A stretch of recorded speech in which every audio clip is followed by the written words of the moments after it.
Video में आगे बढ़ते हुए अब जो हमारा टॉपिक है वो है पोनी एक्सप्रेस में घोड़े। तो चलिए, जैसे कि आप चित्र में देख सकते हैं, ये है Frank E Webner Pony Express सवार सी 1861 में। कैलिफोर्निया में पोनी एक्सप्रेस मार्ग के पश्चिमी छोर पर W फ्रेनी ने कैलिफोर्निया हर्स नामक छोटे युग्मित स्टॉक के 100 शेर खरीदे, जबकि AB मिलर ने ग्रेट सॉल्ट लेक वैली में और उसके आसपास 200 अन्य देसी टट्टू खरीदे। घोड़ों को स्टेशन के बीच तेजी से दौड़ाया जाता था। औसतन 15 मील लगभग 24 किलोमीटर की दूरी तय की जाती थी और फिर उन्हें राहत दी जाती थी, और जो घोड़ा अपनी कड़ी दौड़ से अभी अभी आया था उसके बदले में एक ताज़ा घोड़ा दिया जाता था। 80 से 100 मील यानी 130 से 160 किलोमीटर के अपने मार्ग के दौरान पोनी एक्सप्रेस सवार 8 से 10 बार घोड़े बदलता था। घोड़ों को लगभग 10 से 15 मील प्रति घंटा यानी 16 से 24 किलोमीटर प्रति घंटा की तेज गति टैंकर या सरपट दौड़ाया जाता था, और कभी कभी उन्हें 25 मील प्रति घंटे यानी 40 किलोमीटर प्रति घंटे की गति से पूरी सरपट दौड़ाया जाता था। पोनी एक्सप्रेस के घोड़े मिसौरी, आयोवा, कैलिफोर्निया और कुछ पश्चिमी अमेरिकी क्षेत्रों में खरीदे गए थे। पोनी एक्सप्रेस के सवारों द्वारा चलाए जाने वाले विभिन्न प्रकार के घोड़ों में मर्गन और थोरब्रेड घोड़े शामिल थे, जिनका उपयोग अक्सर ट्रेल के पूर्वी छोर पर किया जाता था। मार्कस्टैन का उपयोग अक्सर मेल मार्ग के पश्चिमी अधिक उबड़-खाबड़ छोर पर किया जाता था। तो चलिए बढ़ते हैं टॉपिक में आगे। टॉपिक है सैडल। जैसा कि आप चित्र में देख सकते हैं, यह है एक सैडल की तस्वीर है जो घोड़े की पीठ पर रखी जाती थी। मोचीला विलियम हेनरी जैक्सन द्वारा पोनी एक्सप्रेस स्टेशनों के मानचित्र का विवरण। 1844 में पोनी एक्सप्रेस के सेंट जोसेफ में आने से कई साल पहले इजराइल लैंडिस ने वहां एक छोटी सी काठी और हार्नेस की दुकान खोली थी। जैसे जैसे शहर बढ़ता गया, उनका व्यवसाय बढ़ता गया, और जब पोनी एक्सप्रेस शहर में आई तो लैंडिस नव स्थापित पोनी एक्सप्रेस के लिए काठी बनाने के लिए आदर्श उम्मीदवार थे। चूंकि पोनी एक्सप्रेस के सवारों ने स्टेशनों के बीच 10 मील या 16 किलोमीटर या उससे अधिक की दूरी पर अपने घोड़ों को तेज गति से चलाया, इसलिए घोड़ों द्वारा उठाए जाने वाले कुल वजन को कम करने के लिए हर विचार किया गया। हर भार को कम करने में मदद के लिए विशेष हल्के काठी डिज़ाइन और तैयार किए गए थे।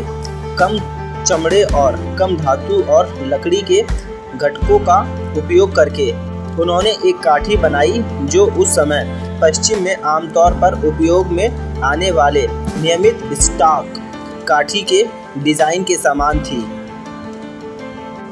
मेल पाउच काठी का एक अलग घटक था जिसने पोनी एक्सप्रेस को अद्वितीय बना दिया।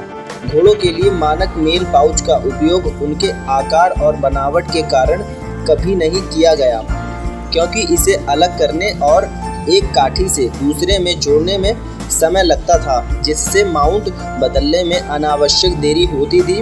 कई स्टॉप बनाने के साथ प्रत्येक स्टेशन पर विलंबित समय काफ़ी हद तक बढ़ जाएगा। इस कठिनाई से निपटने के लिए काठी के ऊपर एक मोचीला चमड़े का एक आवरण डाला गया।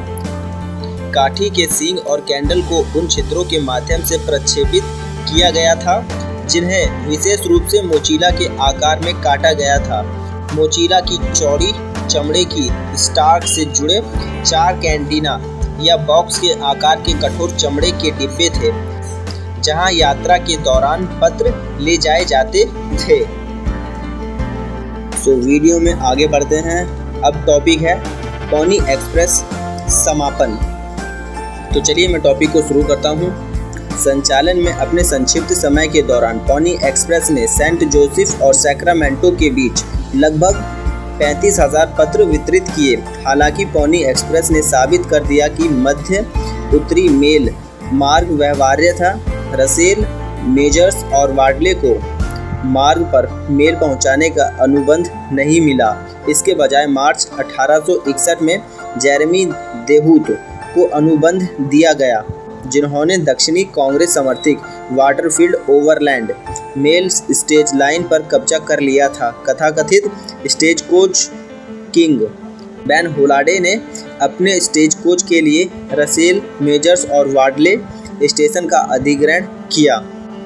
अनुबंध दिए जाने के कुछ ही महीने बाद अमेरिकी गृह युद्ध की शुरुआत के कारण स्टेज लाइन का संचालन बंद हो गया।